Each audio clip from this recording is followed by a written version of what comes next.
Gerą dieną, sveikinuosi su jumis iš Raudondvario stadiono, sveikinuosi su visais nusprendusiais šią sekmadienio popietę praleisti su moterų A lyga. Ilona Birgelaitė, jos asistentė Guostė Jonikaitė ir asistentas Julius Asakavičius. 11 Klaudija Savickaitė ir dabar galimybė kontratakuoti Kauno rajono Hegelman komandai. Būtent Igbonoba dabar su kamuoliu šalia baudos aikštelės. Igbonoba, jos bandymas smūgiuoti, nepavyksta pataikyti į vartų plotą. Jos perdavimas, Kriaučiūnaitė dar labiau atgal, Žeglevičiūtė į kraštą. Čia perdavimas į baudos aikštelę, Igbonoba. Pasižiūrėsime, kaip čia Austėjai Pocevičiūtei pasiseks.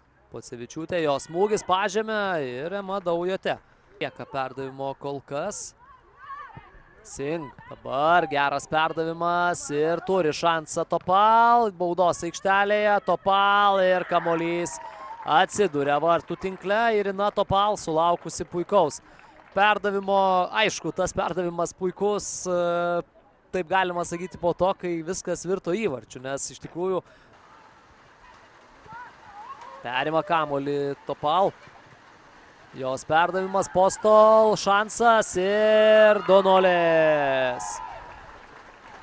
Pusė įvarčio ir vėl galima atiduoti Irinai Topal. Ji perėmė kamuolį, ji atliko puikų rezultatyvų perdavimą, o Valerija Postol, futbolo akademijos komandos trenerių štabas dėl to. Čia smūgis į vartus, Daujote kamuolį atremė ir antrą kartą. Kuku, Igbonoba, Savickaitė. Ir čia geras šansas, bet Postol jau pelnė. Dabar jos smūgis ir Ema Daujote kamuolį vėl gaudo.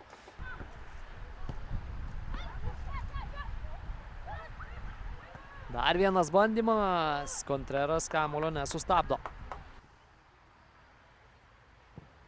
Čia perdavimas į baudos aikštelę. Sing vėl baudos aikštelė. Jos smūgis ir kokios progos neišnaudoja dabar.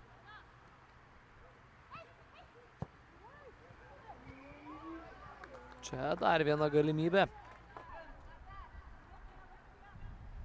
Vėl baudos aikštelėje kamuolys, Kontreras lieka toliau su kamuoliu, Kontreras smūgis ir Ema Daujote vėl.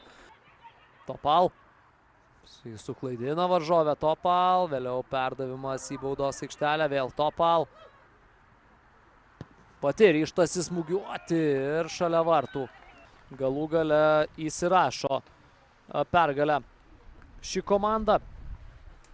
2-0. Toks yra galutinis rungtynių rezultatas. Dar pirmajame kėlinyje Valerijos Postol ir Irinos Topal įvarčiai ir nulėmė šią Vilniaus Žalgirio komandos merginų pergalę.